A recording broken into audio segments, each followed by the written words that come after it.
Okay, looks like everything's streaming nicely. We will wait about 1 minute and we will bring the studio in.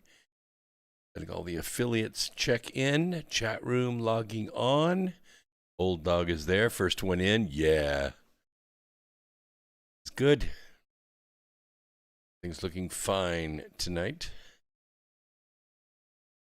Foxhole is live. D-Live is live. This is good. Storm's up. Good to see you there.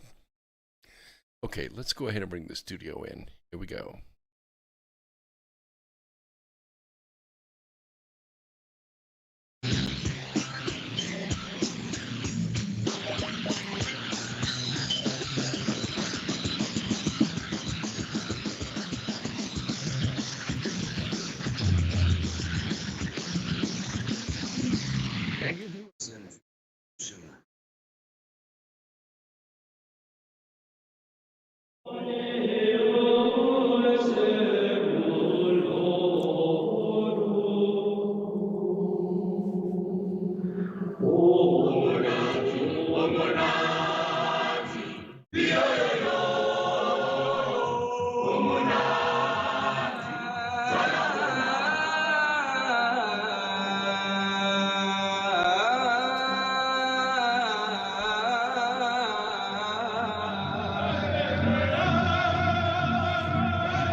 Join Revolution Radio every Wednesday, 8 p.m. Eastern Time on Studio B for Momentary Zen with host Zen Garcia at freedomslips.com, the People Station.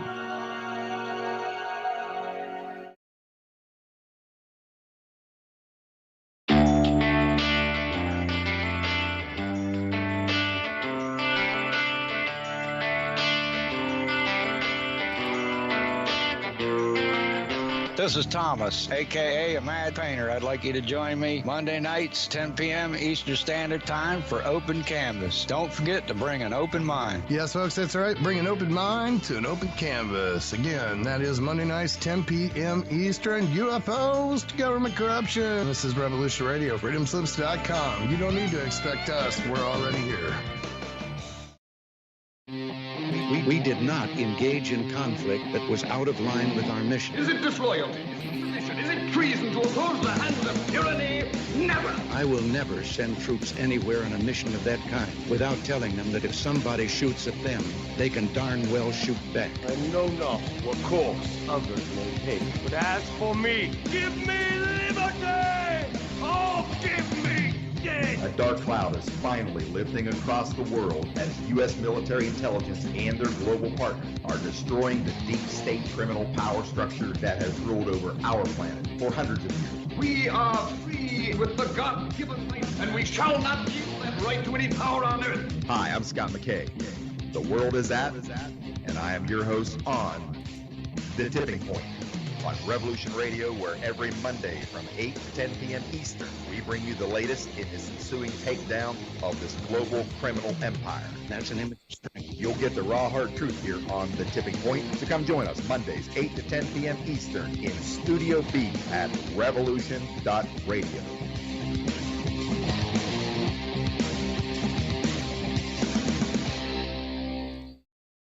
This is the people's war. It is our war. We are the fighters. Fight it then. Fight it with all that is in us. And may God defend the right. Warning! Warning! We gotta stop them! They're gonna kill us all! See how the trouble you've started? Be they a government, be they industry, be they organized labor, be they anyone, or human beings. Time when the operation of the machine becomes so odious, makes you so sick at heart that you can't take part. You can't even passively take part. And you've got to put your bodies upon the gears and upon the wheels, upon the levers, upon all the apparatus, and you've got to make it stop. And you've got to indicate to the people who run it, to the people who own it, that unless you're free, the machine will be prevented from working at all. Revolution Radio at freedomslips.com, the #1 listener-supported talk radio station, throwing ourselves upon the gears of the machine. Revolution Radio, where information never sleeps. You called down the thunder, well now you got it. Right! You tell them I'm coming! And hell's coming with me, you hear? Hell's coming with me! Revolution Radio.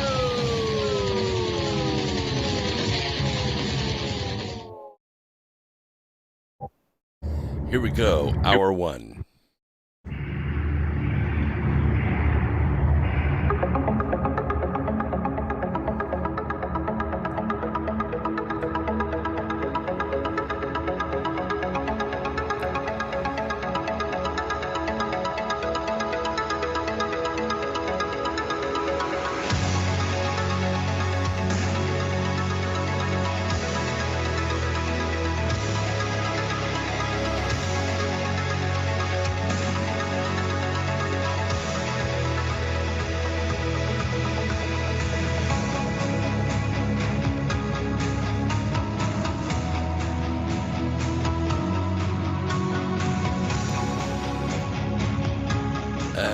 Greetings, Earth Explorers. Welcome to X Squared Radio. I'm your host, Brooks Agnew, coming to you live from an undisclosed location east of the Appalachian Mountains.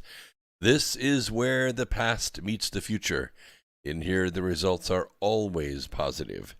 We might go a little past your imagination. Have no fear. You will be safely traveling with us. We are streaming to you live on audio through our friends at Revolution Radio, the #1 listener-supported network in the country, possibly in the world. Could be in the world if you would go to freedomslips.com and donate a little bit of money each month. A couple 100,000 if you do that, we could change the world. We're also streaming to you live on video, on YouTube, on Foxhole, on Twitter, on DLive, on Twitch, on Facebook, on Rumble, and we are very soon going to be adding Rockfin. So we're trying to hit every single platform that's out there so we spread the word far and wide, because this is the voice of the revolution. And tuning in here will treat, cure, and prevent the disease of ignorance. We have a lot to go over tonight, but I also want to interact with you a little bit in the chat room, because a lot of things have been happening and not a lot of it is hitting the news. I'm not exactly sure why, except that maybe some of the reporters, the ones that would report the truth to you, are being held out of those events, and the ones who are in those events are being asked not to report on those things. So it's going to be a little interesting to see how things pan out this month.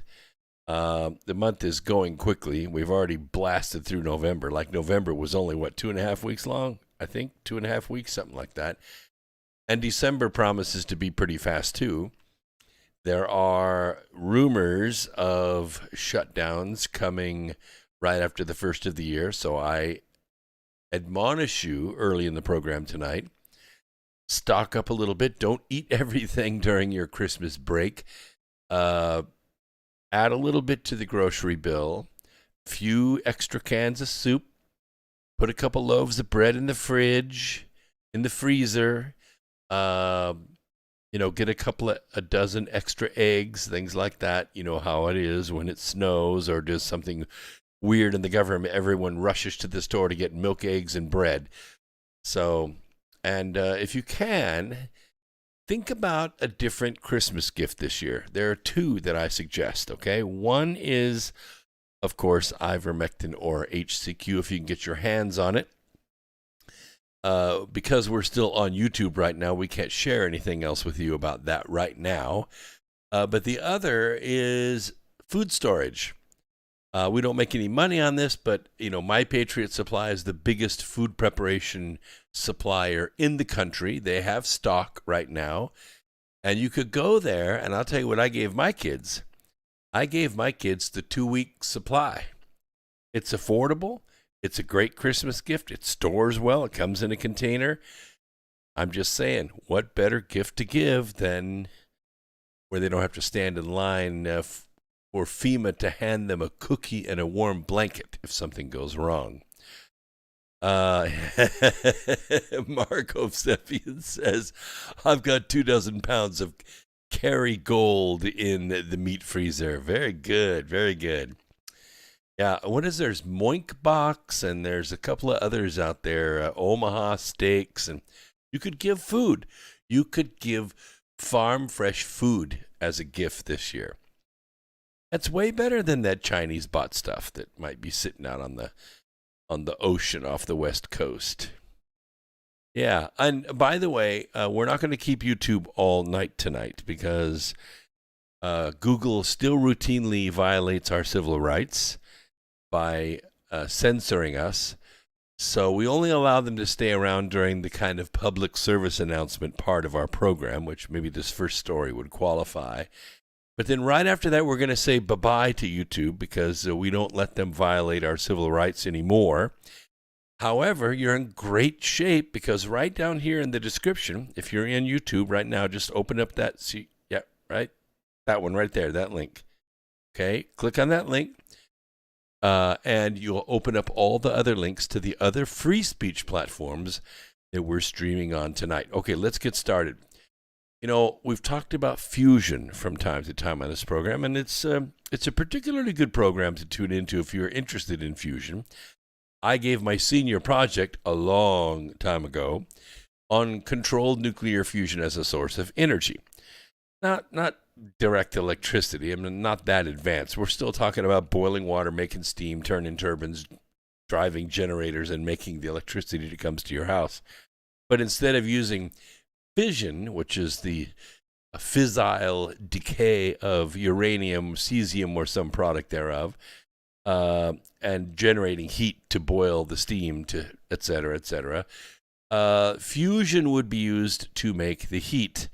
But it wouldn't be the regular hydrogen fusion, because hydrogen fusion is the stuff of bomb makers. You know, it's a little hard to control. And helium fusion is safe. And it will do the same thing for making electricity, except there are no high-energy neutrons to deal with. There's no radioactivity, no fuel rods that you have to get rid of. Okay, you just feed it the helium into the plasma. The plasma makes fusion through the crushing magnetic fields of either the tokamak or whatever kind of field you're going to use to make your fusion.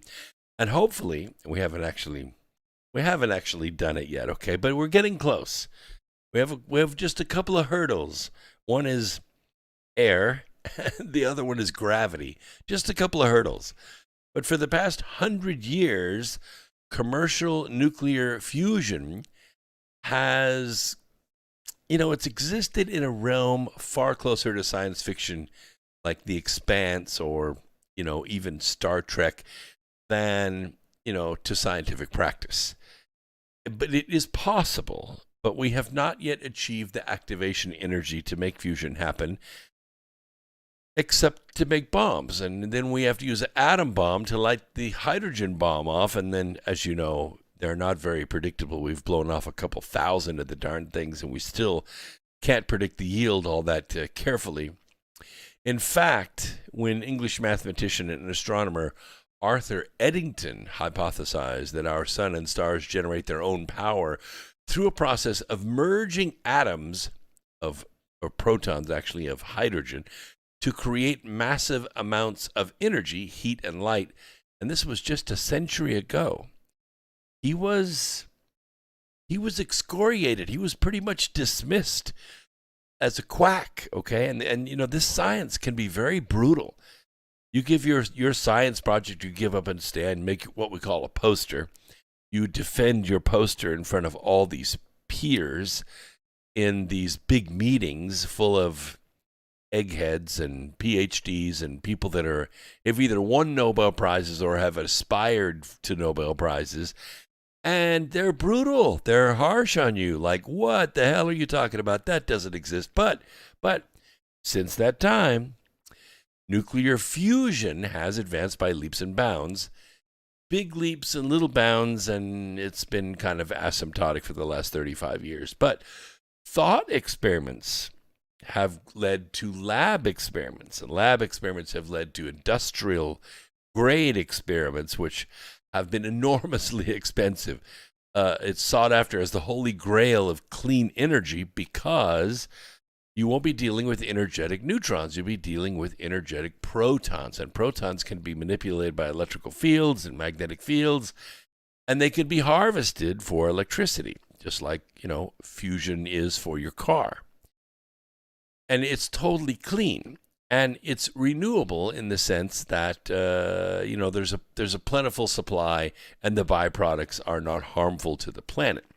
Zero greenhouse gases, zero radioactivity, no radioactive waste in the form of fuel rods or anything like that. Simply put, nuclear fusion is the process by which two light atomic nuclei, either hydrogen or helium or deuterium or tritium. Tritium is a single hydrogen proton with two neutrons, and deuterium is a single hydrogen proton with one neutron. They don't exist very well in nature, and they're a little difficult to handle. They're very small, and kicking those neutrons off is no fun. But nevertheless, the activation energy for actually making them fuse is a lot lower, hence cold fusion. We fused them, but we didn't get any energy back out of it. What we really want to deal with is the protons without the neutrons. And the only way to really do this, it's not like we do with a hydrogen bomb. What we do with a hydrogen bomb is we enrich uranium to an artificial element called plutonium, and then we enrich it some more, 235, 238. We really get a lot of neutrons stuck to it. And then we detonate or crush this alpha emitter, this plutonium. If you have, let's say, the size of a softball, we crush it, even though it weighs a tremendous amount, one of the heaviest elements that we have. We crush it to the size of a walnut. And of course, when we do, all the space between the protons almost disappears, and the protons are smashed together. Once they do, they each have to lose a little bit of weight, and that weight times the speed of light squared is a lot of energy, and that energy released bounces these energetic neutrons off, which release enormous photons, very short wavelength photons, which create this short wavelength, very powerful magnetic field that smashes it and causes this fusion. And that billionth of a second or so, we enrich it with even more tritium. We throw more neutrons at it to make the reaction even faster, the yield even higher, and you get a massive explosion. It cannot be contained. We've blown them off underground, and we still get radiation to the surface. We've blown them off in space. We've blown them off in the air. We've blown them off under the water. It's a terrible, terrible thing, and we've really harshed the planet and maybe even other dimensions by doing it. So the proper way to do fusion in a controlled way is to use what's called plasma. Now, I know you've heard plasma. It's kind of one of those words in the word salad. But a plasma is basically a gas that conducts electricity. That's a plasma. Like exists in your fluorescent lights, if you still have them in your building. Many people don't, but fluorescent lights or metal halide lights, that's a plasma on the inside of that bulb made of mercury. And anyway, you take this hot charged gas. It's made of positive ions and free-moving electrons, and has very unique properties that are distinct from solids and liquids and normal gases. And if you can contain it, that is to say, keep it from touching the sides of your reactor, and smash it small enough, you can actually get the contents to fuse, and when they fuse, they release a lot of energy. And we've done it, but we've only got it to gain molecular weight. We haven't got it to make more energy to allow it to perpetuate the action. But we're going to get there. The trick is creating an environment here on Earth that facilitates the fusion. But you're trying to really recreate the conditions that are found at the core of the sun, on the surface of the sun. The sun has a tremendous amount of gravity, so it can accomplish this. It's trying to crush in on itself, but it's also trying to explode out into space, and that kind of balances to create a star, which is a kind of element engine. It dumps elements into the cosmos, like carbon and silicon and all of that. So, scientists have made these reactions, but as I said, they require a tremendous amount of energy, much more energy than we get back out. And that ain't the idea. We don't want to make plasma just for the hell of it. We want to make plasma because it makes extra energy. So the issue is that the way to control it on this planet is difficult because gravity keeps making the plasma stratify, and we don't want that. And air is a contaminant to the reactor. So the bigger the reactor, the bigger the vacuum pumps, the longer it takes to get every last molecule of air out of the reactor to make a perfect vacuum. So you can start it up, and as you might guess, the magnets that you have to have are enormously expensive. They're like a hadron collider style magnets, as big a magnets as you can imagine, and they're tremendously expensive. And the magnetic fields have to be perfect because it's like trying to smash a water balloon in your hands. It's not easy to do. You can't even smash water in your hands, but as tight of uniform a crush as you get with your hands, that balloon is going to poke out somewhere between the cracks of your fingers because the crushing of your hand is not uniform. This has to be totally uniform because we're going to take this plasma that would normally, say, fill a gymnasium, and we're going to smash it into a thermos bottle. That's basically what we're doing. Now, of course, I've been campaigning for a space-based experiment because, of the high cost of creating a vacuum here on Earth, and you don't have any gravity. So all that cost goes away in space. So you don't have to have a town-size containment with all the generators and all of the copper and the protective casing. You don't have to have all that. The other high cost, of course, is suspending the plasma and getting it to behave itself in a small space. Once it's compressed, of course, it can't touch the sides of the containment because it'll be like a matter-antimatter, and you don't want to have that happen. And then that's really difficult to do on Earth because of, as I said, the force of gravity and the amount of air that's in our atmosphere. So the higher the density of the plasma, the more energy needs to be expended to keep the plasma isolated, and this concern also goes away in space. So, as I said, you could get these conditions to exist in a bloody thermos bottle. Now, because of the effects of working on Earth, experimenting with nuclear fusion is an extraordinarily expensive endeavor. And so far, we have seen like zero return on the investment. Right now, we have a program that's called ITER, I-T-E-R, okay? It's an intergovernmental project, and it's located in the south of France.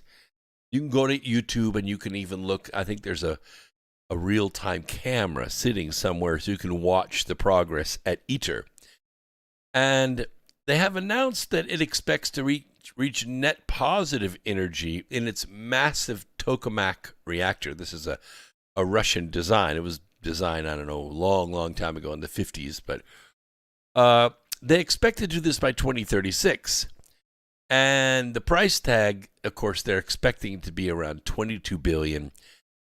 I can tell you from my experience and my research on this, we're already past $22 billion, and we're going to be in the neighborhood of $35 billion. And China has already an artificial sun, which set a record for a sustained nuclear plasma reaction just a couple months ago. But now, for the first time in nuclear fusion history, private companies, not governments, not intergovernments, they're entering the race to get to commercial fusion first. Now, I think this is where it's going to happen. I think private industry sees the value of doing this.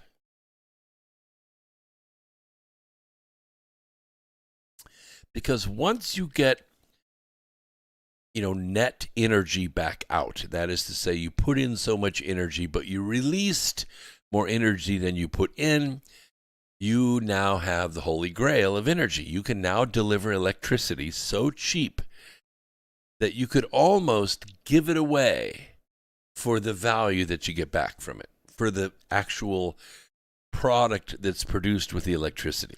And I'm not talking about just lighting up baseball games. I'm talking about running equipment. I'm talking about, cooking and preserving food. I'm talking about all kinds of stuff. And I think that, and this is just recent, like in the last 4 years since President Donald Trump kicked this off, I think it's a clear sign that nuclear fusion is getting close to viability. And, governments be damned as far as I'm concerned. I don't want government to come up with this first. I think private financiers are getting involved in the research and development process and funneling money into nuclear fusion startups.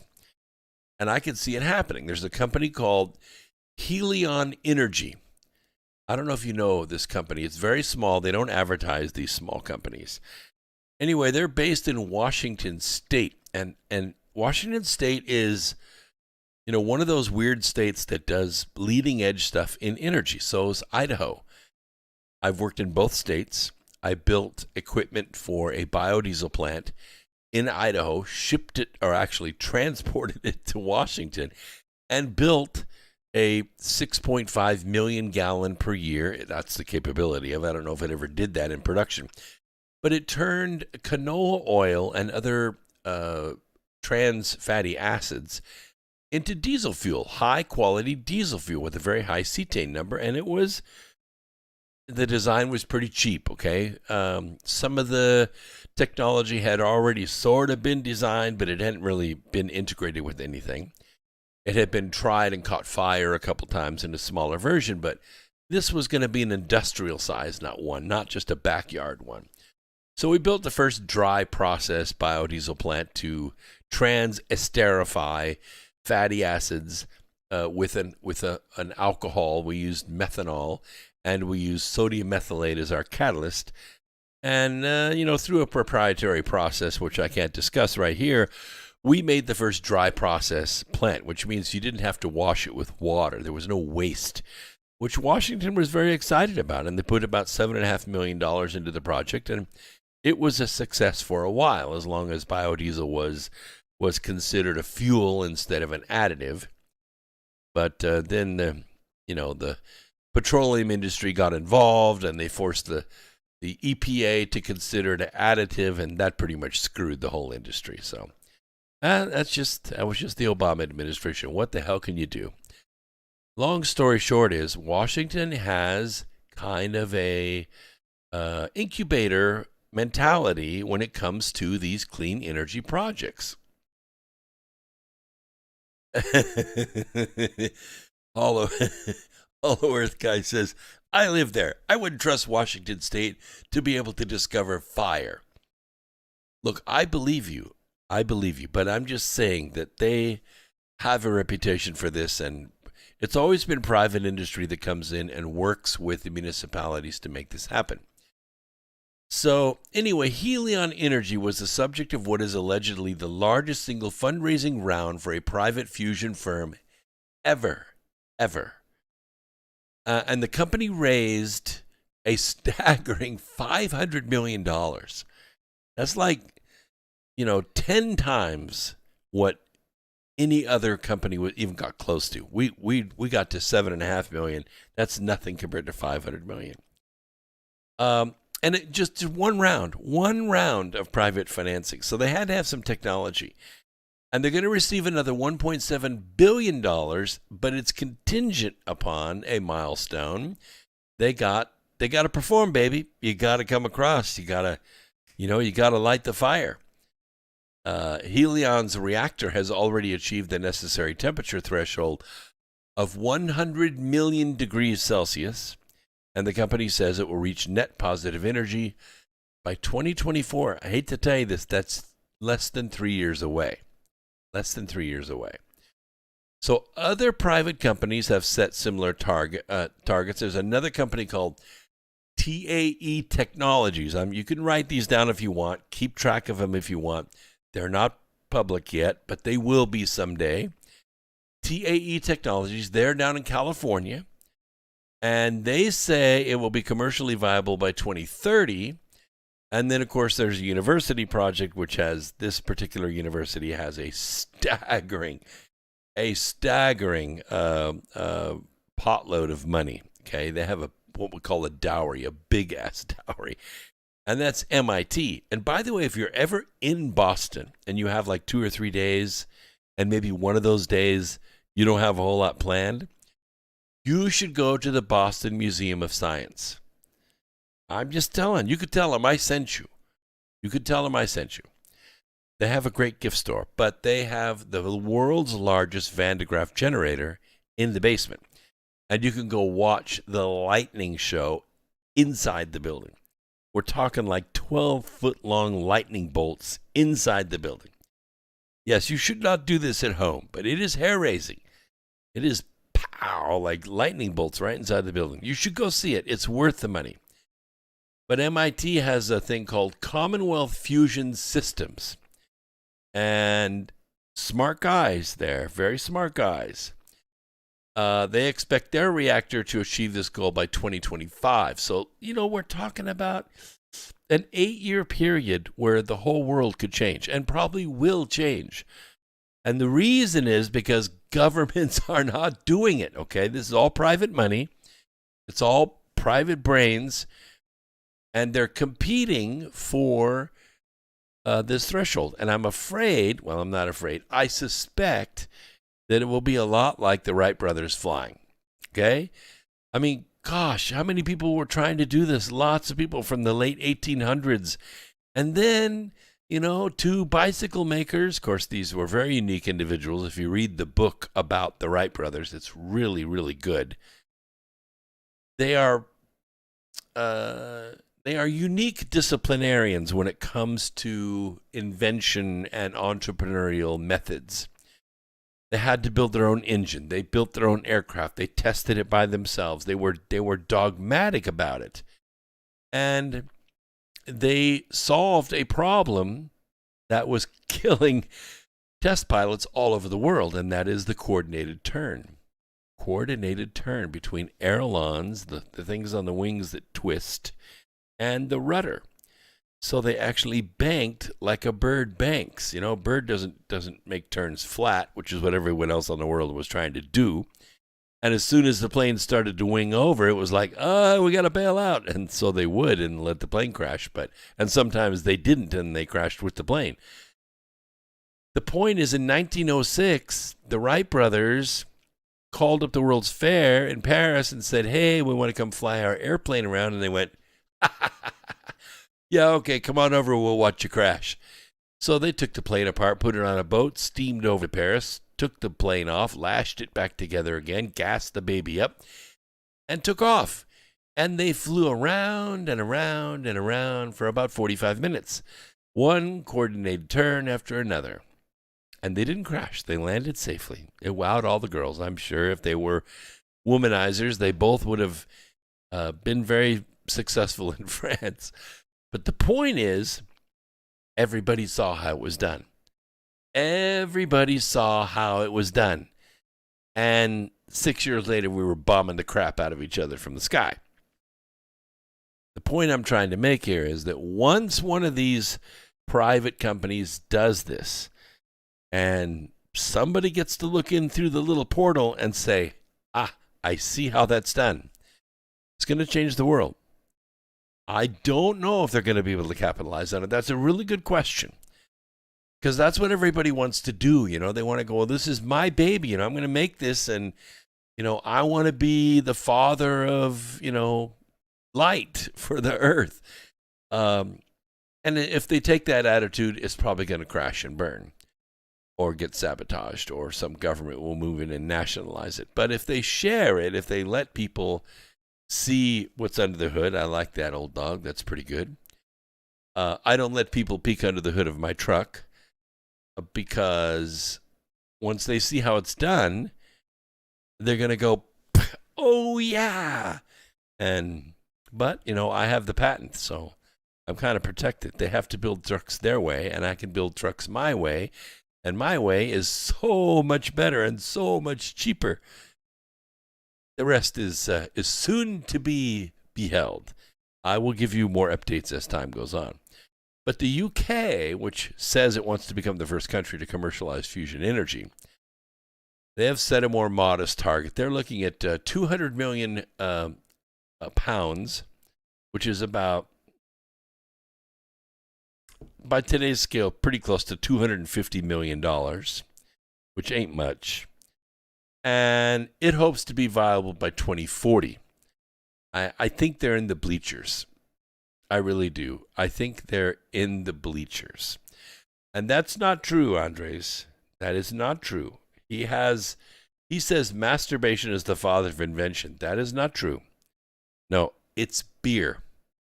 Yes, it's beer. If it wasn't for beer, the human race would have gone extinct a long time ago. That is not true. Masturbation is failure. All right. Anyway, whether by causation or correlation, we don't know which, the nuclear fusion industry, it's heating up. Not by governments, but by private industry, because the competition is on. The gold rush is on, okay? And of course, it's being fueled by, the myth of climate change. Climate does change, but the fact that they've politicized it and they've cracked open some safe somewhere after they've laundered all the money from the poor people, and they're able to say, "Oh, I'm going to handle some of this money, and we're gonna beat this climate change." That also makes this kind of stuff more available to startups. So we at first thought it would take 100 or 150 years to wean the world off of fossil fuels. I don't even know why we call them fossil fuels. Anybody that still believes that dinosaurs are what make oil, now you need to go back to school, because that ain't how it happened. Maybe algae, okay? Maybe algae, maybe ancient forests, but I think more it's abiotic. Yeah, I'm pretty sure. I was in the oil and gas industry, and I helped develop the oil and gas exploration equipment using long-wave radiation spectroscopy that's used in HARP right now. And I can tell you, I think that oil's abiotic. But I'm saying that's beside the point. Shoveling it into our gas tank and burning it is probably not the best use of it, because these long-chain hydrocarbons are excellent for making stuff, making plastic and glass and fibers and all kinds of compounds, durable goods, we call them, durable recyclable goods, without burning them, okay? So, yeah, I'm thinking the same thing. Earth sweats oil. It can't stop producing it. If that's the case, then there better be oil on Mars. And that's why when I sent the technology to NASA and we put it on a launch engine in 1996 and shot it to Mars, it was supposed to look for water. Of course, they only shipped one antenna. You can only do so much with one antenna. It takes two, okay, to make my technology work. But they shipped one, and it can go maybe 1,000 feet at that frequency and that amplitude or that power, a short distance for a short amount of time, because they just didn't take enough batteries to run it. But the point is that these hydrocarbons is sort of like a booster. It's like a booster by the earth to man. Okay, we went from burning wood, right? And then we went to burning coal, but we're still making steam. And we were driving our trains with steam, and now we're driving them with diesel electrics. So we're still using the hydrocarbons, but it's the low-hanging fruit, Earth Explorers. We could do this with cleaner, more efficient fusion energy. if we could be trusted with it. If we could make bombs out of oil, we'd have been in big trouble. We would have been in big trouble. We had to make explosives out of compounds of glycerin and artificial components, and then we got to nuclear power. And so now we're splitting the atom to destroy each other, and we're splitting the atom to make electricity, which makes a lot of nuclear waste, which is why we're shutting down nuclear power plants everywhere. But if they ran on fusion, you wouldn't need windmills anymore. You wouldn't need solar panels anymore. And you wouldn't have any pollution, which they say is the root of climate change. I disagree, but that's just my scientific opinion. I believe that a far smaller plasma bottle could be created in space or even on the moon, where there's plenty of helium-3 to work with. And I believe that the benefits to energy and to fusion thrust for such a small unit would be absolutely priceless. And I don't think governments are ever going to get it done. I think there's just too much corruption. There's too much greed. Too many people personally getting rich off the entire process. I don't think it will last.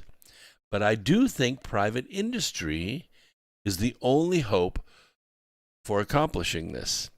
Because corruption in private industry, when you're at this stage of the business, not the profit-taking stage, but the capital spending stage, everybody comes to work and sleeps on a cot with a bottle of aspirin. Okay, we wear a lot of hats, we work a lot of hours, and we're driven, absolutely driven, like a fever, to get it solved. That's private industry compared to government. That's my point. That's what I'm trying to say. All right, let's see here.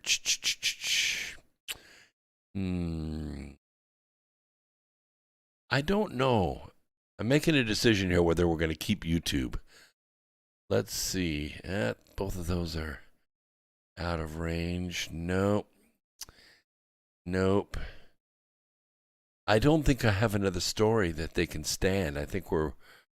Yeah, no. All right, so here's what we're going to have to do, Earth Explorers. I'm going to go ahead and give you a 2-minute warning that we're going to say good night to YouTube, because we're getting ready to get into what I call the free speech area of our program, where we cover items that are a little too deep, a little too complex, and a little too much truth for YouTube. They don't like it. They like stuff woke. They like science. They like, touchy-feely stuff.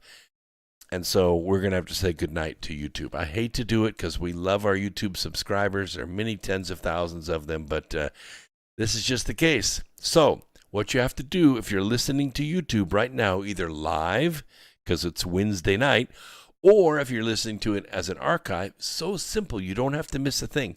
Go right down here, right there. Yeah, you'll see it. It's right underneath my finger. See this finger right here? It's right underneath there. There's a thing that says more description or more links. Open that up and you'll see these other free speech platforms. If you can't manage that, go to my website, which is americafreeradio.com, scroll to the bottom and click on any of the icons. It will take you directly to my live feed or to last night's feed if you're listening to tomorrow while you're working on your favorite project. I hate to do this, YouTube, but we got to say goodnight. Otherwise, they will take the whole thing down. I'll get a big fat strike, and sorry, we just have to censor them. We have to censor them before they censor us. So, good night.